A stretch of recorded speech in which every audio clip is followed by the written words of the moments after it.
Do you know someone who has set the same alarm clock 100 times, only to silence it 100 times? Someone who swears every Sunday night that tomorrow will be different. That Monday, finally, they will wake up at 5 a.m., go for a run, drink the green juice, become the person they have always imagined themselves being. And then the alarm rings. The body screams for 5 more minutes. The brain whispers, "You deserve rest. You worked hard yesterday. Start next week." By Wednesday, the running shoes are still in the box. By Friday, the alarm has been moved to 7 a.m. By Sunday, the cycle begins again. Maybe that person is you. Maybe you have bought every productivity app. Maybe you have hired a personal trainer. Maybe you have told your friends about your new routine so that they could hold you accountable. And maybe, like millions of others, you have failed every single time. But what if I told you that the problem was never your willpower? What if I told you that there is a system so ancient and so brutal that it makes the very idea of giving up neurologically impossible? This system was not created by a productivity guru or a Silicon Valley entrepreneur. It was forged in the silence of Japanese monasteries over 800 years ago. And the strangest part is that it goes against everything modern self-help teaches about discipline. It does not ask you to find motivation. It does not ask you to reward yourself. It does not even ask you to believe in yourself. It asks you to become someone for whom failure is no longer an option, not through strength, through architecture. Before I show you exactly how this system works, I want to invite you to subscribe to this channel, like this video, and comment below. What is the one habit you have tried and failed to build more times than you can count? I read every comment. And the idea for this video actually came from a message I received from someone who said they had tried to wake up early for 15 years and never succeeded for more than 2 weeks. This content is for that person. And for you, if you are tired of being at war with yourself. Now, let me tell you about a man named Raphael. Raphael was 34 years old and had started over more times than he could remember. He was not lazy. He worked 50 hours a week as a project manager at a construction company. He had a wife, 2 kids, a mortgage, and the kind of exhaustion that settles into your bones and never quite leaves. Every few months, something would trigger him. A photo where he looked older than he felt. A flight of stairs that left him breathless. A moment of clarity at 2 a.m. when the house was silent and the weight of all his unfulfilled intentions pressed against his chest. And then he would decide, this time I will change. He would download a new app, set 7 alarms, buy running shoes, tell his wife that things would be different now. Monday, he would wake up at 5 a.m. He would feel invincible. Tuesday, harder, but still there. Wednesday, the snooze button, just once. Thursday, twice. Friday, the alarm did not even register anymore. His body had learned to silence it in his sleep. By the following Monday, the running shoes were back in the closet. The app notifications were muted, and Raphael had added another failure to the invisible list he carried inside him. The list that whispered every time he looked in the mirror, "You are not the kind of person who can do this." But the moment that truly broke him happened 3 months before he met Daniel. Raphael was at his son's soccer game. The boy scored a goal and ran towards the bleachers, arms open, waiting for his father to run onto the field and lift him up like the other dads did. Raphael stood up. He took 3 steps, and his knee gave out. Not from injury, from weight, from years of neglect, from a body that had forgotten it was designed to move. He fell forward onto the grass, in front of dozens of parents, in front of his son, in front of everyone. His boy stood there, arms still open, watching his father struggle to get up. One of the other fathers had to help Raphael to his feet. That night, Raphael locked himself in the bathroom and cried. Not because of the embarrassment, because of the look in his son's eyes. The look that said, "My father can't even stand up." But here is what Raphael did not understand, and what most people never understand. The problem was not that he lacked discipline. The problem was that he was using a system designed to fail. Every tool he tried, the apps, the alarms, the accountability partners, they all operated on the same flawed assumption. That discipline is a battle between the self that wants to change and the self that wants to stay comfortable. And in that battle, willpower is the weapon. But here is the truth that neuroscience has now confirmed. Willpower is not a weapon. It is a resource, a limited, depletable resource that drains throughout the day like water from a leaking bucket. By the time Raphael's alarm rang at 5 a.m., his willpower was already compromised. The decision of whether to wake up was being processed by a brain that was tired, resistant, and expert at negotiation. You worked hard yesterday. One more hour won't hurt. You can start tomorrow. That negotiation is what kills discipline, not weakness, negotiation. And this is where the monks discovered something that modern productivity experts still do not understand. The monks of the Zen Buddhist tradition did not meditate every day for decades because they had superhuman willpower. They meditated because they built a system where the option to skip simply did not exist. They did not wake up and ask themselves, "Do I feel like meditating today?" They woke up and the bell rang. And when the bell rang, they sat. That was all. There was no decision point, no negotiation, no internal dialogue. The behavior was not chosen. It was inevitable. And that inevitability has a name. In Japanese, the word is pronounced Guoji. It means uninterrupted practice, continuous action without gaps. The concept comes from the Soto Zen tradition, where it was not just an ideal but a structural reality. In the great monastery of Aiheiji, founded in 1244, a bell has rung at 3:30 every morning for nearly 800 years. Not most mornings, every morning. Earthquakes have shaken the region. Wars have swept across Japan. Monks have grown old and died and been replaced by younger monks who grew old and died in turn. And still the bell rings. This is not discipline, as the modern world understands it. This is not trying hard or staying motivated. This is the complete elimination of the possibility of failure through the removal of choice. When Raphael first heard about Guoji, he dismissed it. "That's monks," he said. "They don't have jobs. They don't have kids. Their whole life is designed around meditation." And he was right. But he was missing the point. The point was not that monks have easier circumstances. The point was that monks understood something about the human brain that Raphael, and most of us, never learned. The brain does not resist action. The brain resists decision. Every time you ask yourself, "Should I do this?" you are opening a negotiation with the most persuasive adversary you will ever face, yourself. And your brain has had a lifetime to learn exactly what arguments work on you. Guoji eliminates the negotiation by eliminating the question. The practice happens not because you decided it should, but because it is woven into the fabric of time itself. The bell rings. You sit. That is all. But how do you create that structure in a life filled with variables?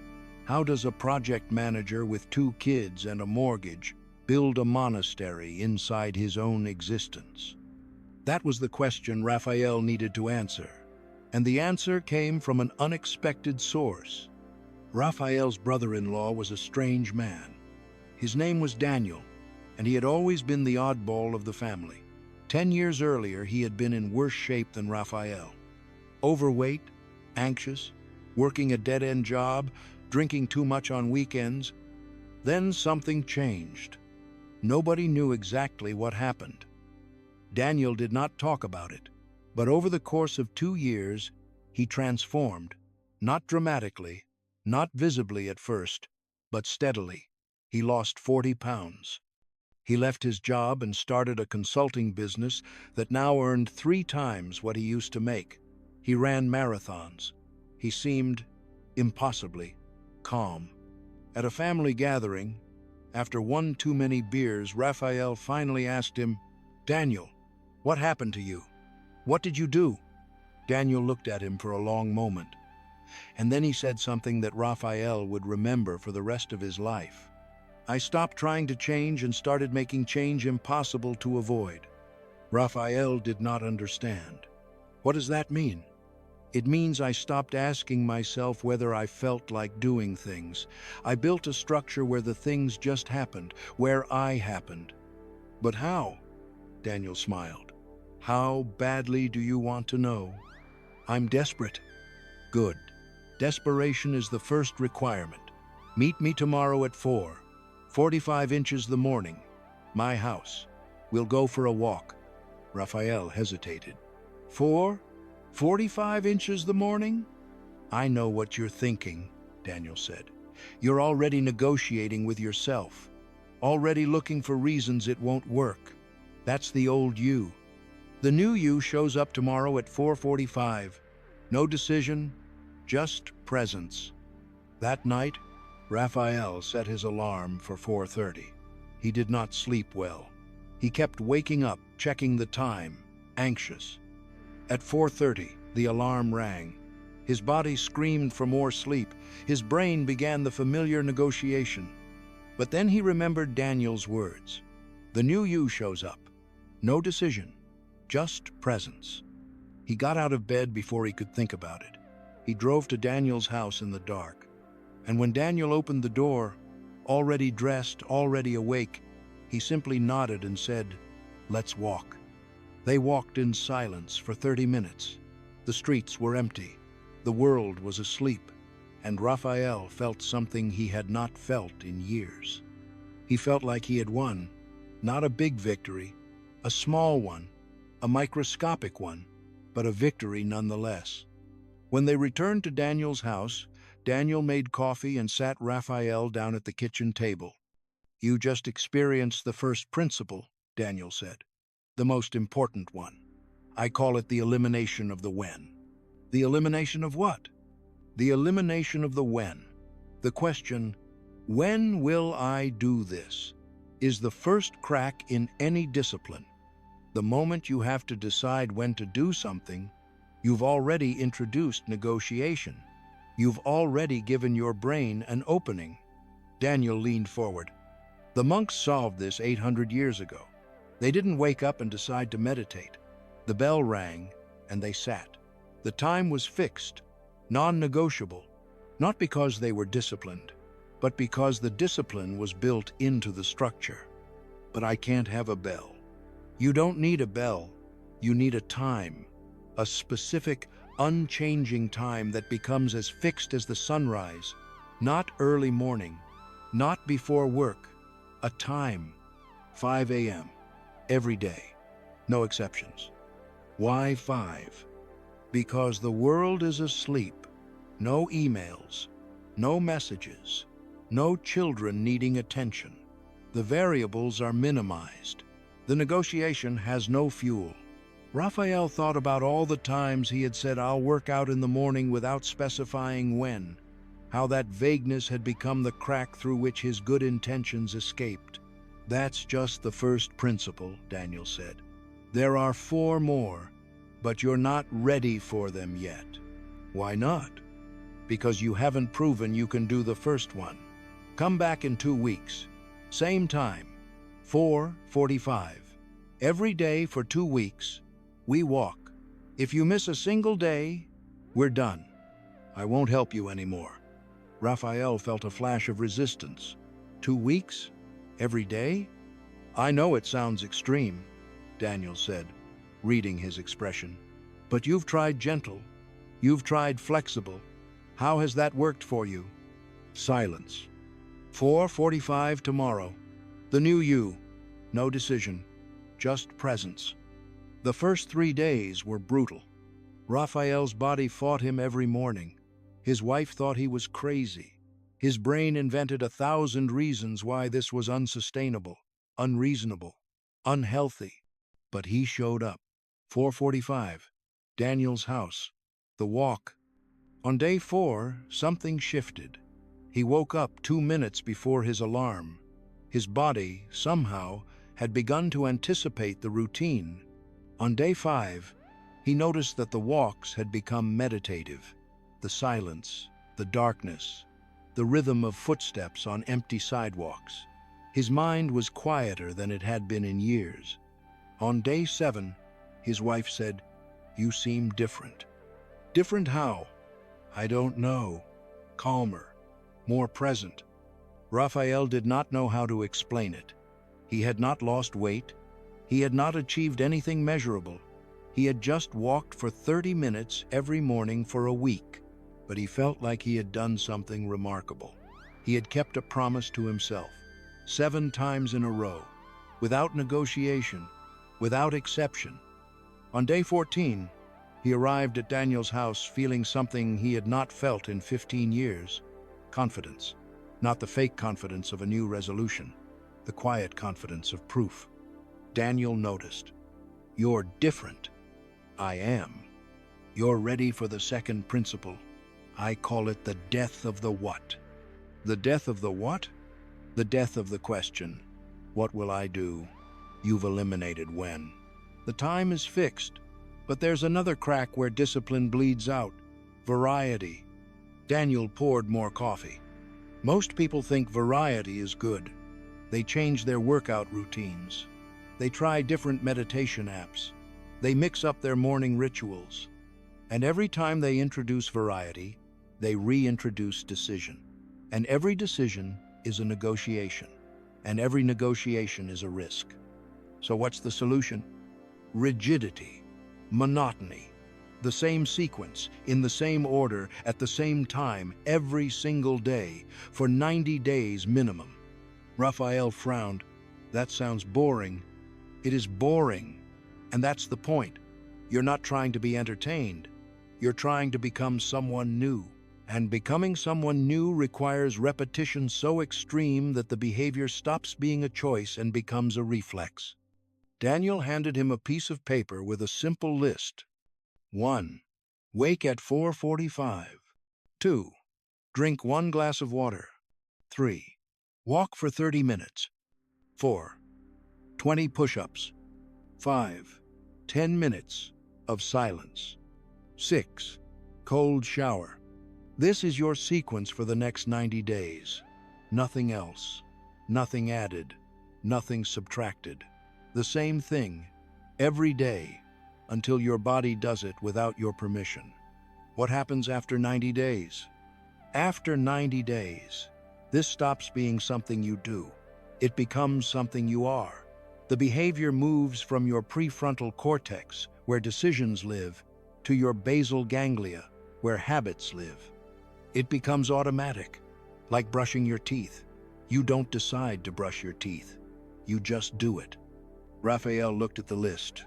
It was simple, almost insultingly simple. That's it? That's it? But here's the thing most people don't understand. The simplicity is the point. Complex routines require constant decision-making. Simple routines require none. The monks don't have elaborate morning rituals. They have one thing. Sit. That's it. And that one thing, done for decades, builds an identity. By week 6, Raphael had not missed a single day. His body now woke naturally at 4:40. The sequence felt automatic. He barely thought about it. But then disaster struck. His daughter got sick, really sick. She was in the hospital for 3 days. Raphael slept on a cot next to her bed, holding her hand through the night. On the second morning, he woke up at 4:45 out of habit. He lay there in the hospital room, his daughter's monitors beeping softly, and felt the old voice return. "You can't do your routine today. You're in a hospital. Your daughter needs you. Just skip it. You'll start again when things are normal." And for a moment, he almost listened.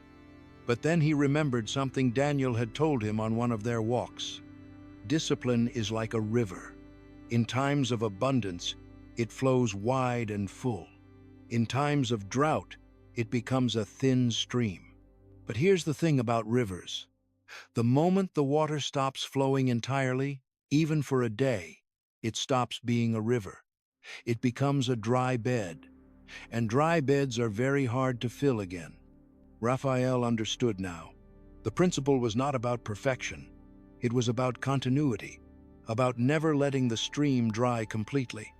He stood up quietly.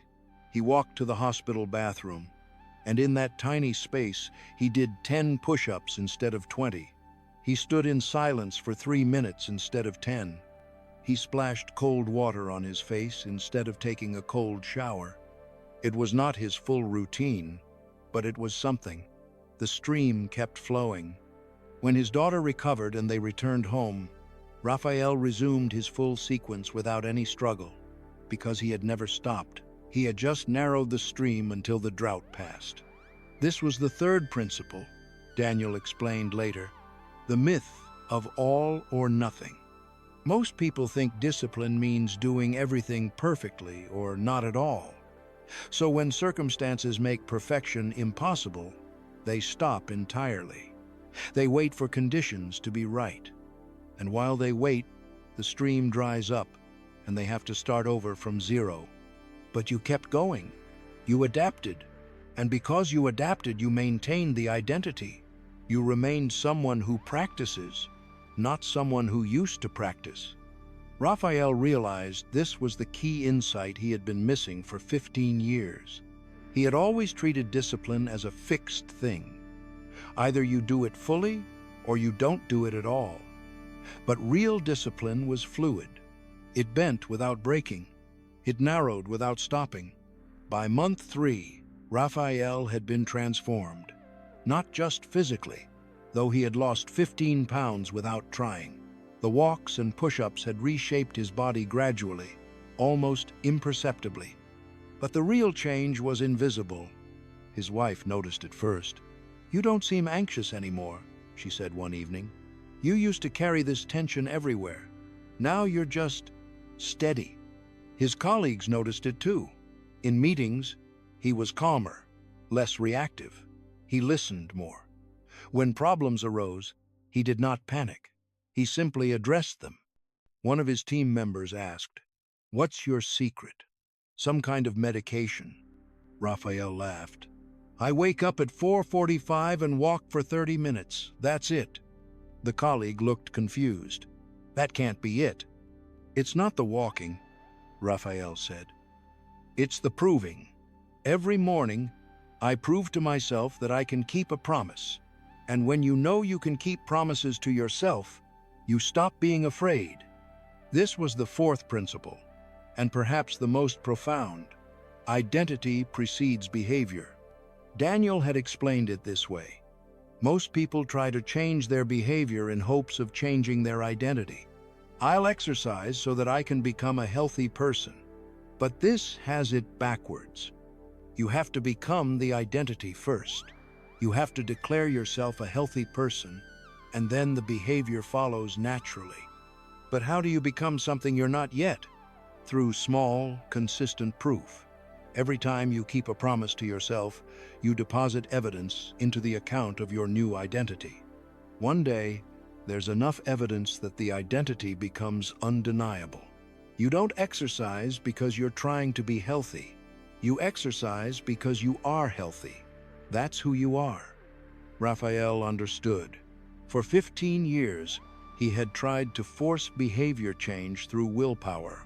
But willpower is a battle, and in any battle, you can lose. The Guoji Method was not a battle. It was architecture. You did not fight against your old self. You built a structure where your old self simply could not survive. By month 6, Raphael had become someone unrecognizable. He had added meditation to his morning sequence, then journaling. His body was stronger than it had been at 25. He had been promoted at work. His relationship with his wife had deepened in ways he could not fully explain. But something else happened. Something he did not expect, people started to feel uncomfortable around him. Not everyone, but some. Co-workers who used to joke about their own failed diets now seemed defensive in his presence. Friends who had bonded with him over shared struggles with discipline now seemed distant. One old friend said it directly after a few drinks. "You're kind of intense now, you know that? It's like you don't struggle with anything anymore. It's weird." Raphael did not know what to say. He still struggled. Every morning, a part of him still wanted to stay in bed. The difference was that he had stopped listening to that part. He had built a system where its voice did not matter. But he understood his friend's discomfort. When someone transforms, they become a mirror, and mirrors can be painful. His friend was not really saying, "You're too disciplined." He was saying, "Your discipline makes me aware of my own lack of it, and that awareness is uncomfortable." Daniel had warned him about this. When you become someone who practices without gaps, some people will admire you, but others will resent you. Not because you've done anything wrong, but because your existence proves that change is possible. And if change is possible, their excuses become harder to justify. What do I do about it? Nothing. You don't apologize for becoming who you were meant to be. You don't shrink to make others comfortable. You just keep walking. Some will follow, most won't. That's not your responsibility. 1 year after that first 4:45 walk, Raphael sat in his living room watching his 9-year-old son play video games. Something occurred to him, a question he had never thought to ask. "Hey, buddy, why do you think Dad wakes up so early every morning?" His son paused the game and looked at him with the uncomplicated wisdom children sometimes possess. "Because that's who you are. You're a person who wakes up early." Raphael felt his eyes sting. That's who you are. Not, that's what you do. That's who you are. His son had never known a father who negotiated with alarm clocks, who made promises and broke them, who carried the weight of perpetual failure. His son knew a father who walked in the dark every morning, who did push-ups in hotel rooms and hospital bathrooms, who never missed. And that father was not someone Raphael had been born as. It was someone he had built, one 4:45 morning at a time, one promise kept at a time, one stream that never dried. He thought about his own father, a good man, but a man who had always struggled with consistency, who had started 100 projects and finished few, who had taught Raphael, without meaning to, that some people just are not built for discipline. Raphael had believed that inheritance for 34 years. He had worn it like a genetic sentence. But it was a lie. Discipline was not inherited, it was constructed. And now, he was constructing a different inheritance for his own son. Not the inheritance of excuses, the inheritance of proof. He remembered the soccer game, his son's open arms, his own body collapsing onto the grass, the look in the boy's eyes. And now, a different memory was being written. A father who showed up, a father who kept every promise, a father who proved, every single morning, that transformation was possible. On the anniversary of his first walk, Raphael met Daniel one last time at 4:45. They walked their usual route in silence, the same streets, the same darkness, the same rhythm of footsteps. When they returned, Daniel said, "You don't need me anymore." "I know. You could have figured all of this out on your own, you know. The principles aren't secret. They're not complicated." "Then why couldn't I?" "Because knowing and doing are different things. You knew you needed to wake up early. You knew you needed to be consistent. But you didn't have a structure that made those things inevitable. You were still relying on willpower, and willpower always fails eventually." Daniel pulled out a piece of paper. On it were written 5 principles. "This is Guoji as I understand it. Take it. Teach it to someone else someday." Raphael looked at the paper. The 5 principles of Guoji. First, eliminate the when. Fix the time. Non-negotiable, unchanging, the same hour, every day, regardless of circumstances. Second, kill the what.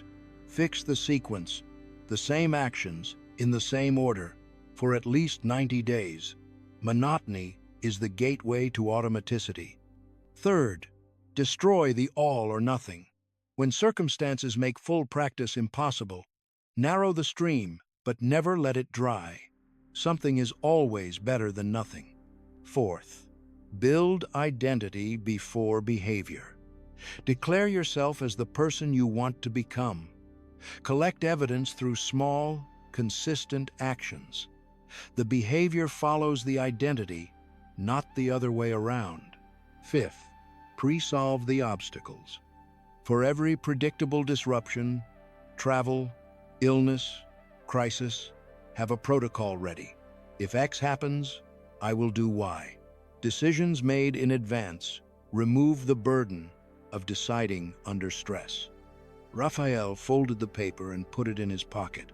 "There's one more thing," Daniel said. "The part I never told you. The part that matters most." "What?" "This system doesn't work because it's clever. It works because it changes who you are at the neurological level. When you practice without gaps for long enough, your brain physically rewires. The synapses that fired during negotiation and resistance start to weaken. The pathways that support automatic action strengthen. You literally become a different person, not metaphorically, literally. So the old me, the old you is dead, not suppressed, not controlled, dead. The neural patterns that created him have been overwritten. The person who used to negotiate with alarm clocks no longer exists in your brain." Raphael sat with that for a moment. It felt true. He could not even remember what it felt like to wake up and ask himself whether he wanted to get out of bed. The question simply did not arise anymore. Is that why people find it unsettling? The discipline? Partly. But also because most people don't believe transformation is possible. They believe people are fixed. That character is destiny. When they see someone who has genuinely become different, it threatens their model of reality. It's easier to assume you're faking it, or that you have some secret advantage, than to accept that they could do the same if they were willing. Raphael is 40 now, 6 years since that first walk in the dark. He runs a morning group now, 12 people who meet at 5 a.m., 3 days a week. They walk, they move, they practice in silence. Some of them are executives, some are stay-at-home parents, some are recovering from addictions, some just felt like they were dying slowly and wanted to feel alive. He does not lecture them, he does not give motivational speeches, he just shows up, and they show up. And in the showing up, something happens that words cannot capture. His daughter is 13 now. She started waking up early with him last year, not because he asked her to, because she wanted to see what her father saw in the darkness before dawn. His son is 15. He does not join the walks, but he has his own practice now. Guitar, 30 minutes every day without exception. He has been playing for 2 years and recently joined a band. Raphael never told him to practice daily. He just demonstrated what daily practice looks like, and the lesson transmitted without words. Last month, his wife told him something that stopped him in his tracks. "You know what I love most about who you've become?" "What?" "It's not the body or the career or any of that. It's that you came back. The man I married, the man I fell in love with, you were always in there somewhere. But you were buried under so much noise. So much negotiation with yourself. Now the noise is gone, and I finally have you back." Raphael thought about that for a long time. He realized she was right. The discipline had not made him someone new. It had stripped away everything that was not him. The excuses, the justifications, the stories he told himself about why he could not change. What remained was essential, undeniable, true. Now, let me ask you something. You have watched this far. That means you are looking for something. Maybe it is the discipline Raphael found. Maybe it is just the hope that change is actually possible. You might be thinking, this would not work for me. My situation is different, more complicated, more constrained. You are right. Your situation is different, but the principles are the same. Because no matter what habit you are trying to build, no matter what version of yourself you are trying to become, the problem is never information. You know what you need to do. You have always known. The problem is architecture. The problem is that you have been fighting a battle when you should have been building a structure. So let me give you the same invitation Daniel gave Raphael. Choose one thing, the smallest possible thing, not a routine, not a transformation, just one tiny action that you can do at a fixed time, every single day, without exception. Maybe it is drinking a glass of water at 6 a.m. Maybe it is 10 push-ups at 7 p.m. Maybe it is 3 minutes of silence before bed. It does not matter what it is. What matters is that it happens at the same time, every day, for 14 days. And when you miss, because you will, you do not reset. You narrow the stream. 1 push-up instead of 10. 30 seconds of silence instead of 3 minutes. Something instead of nothing. After 14 days, you will have proven something to yourself. Not that you can transform your life, just that you can keep a small promise. And that proof is the seed of everything. So comment below. Tell me the one thing you will do and the exact time you will do it. Not morning, not evening. A specific time, a specific action, a declaration. Because the moment you write it publicly, you have begun. You have made the invisible visible. You have announced your new identity to the world, even if the world is just a comment section. And I will come back to this video in 14 days. I will read the comments, and I will see who kept their stream flowing. You do not need to be perfect. You do not need to be motivated. You do not even need to believe it will work. You just need to show up at the same time, every day. No decision, just presence. That is Guoji. That is the terrifying level of discipline that changes everything. And it is available to you right now. Not tomorrow, not Monday, now. Thank you for your time and attention. If you have made it this far, it means you are ready to become someone new. Not the person who tries, the person who practices. See you in the next video. Walk in the dark. Build in silence. Become inevitable.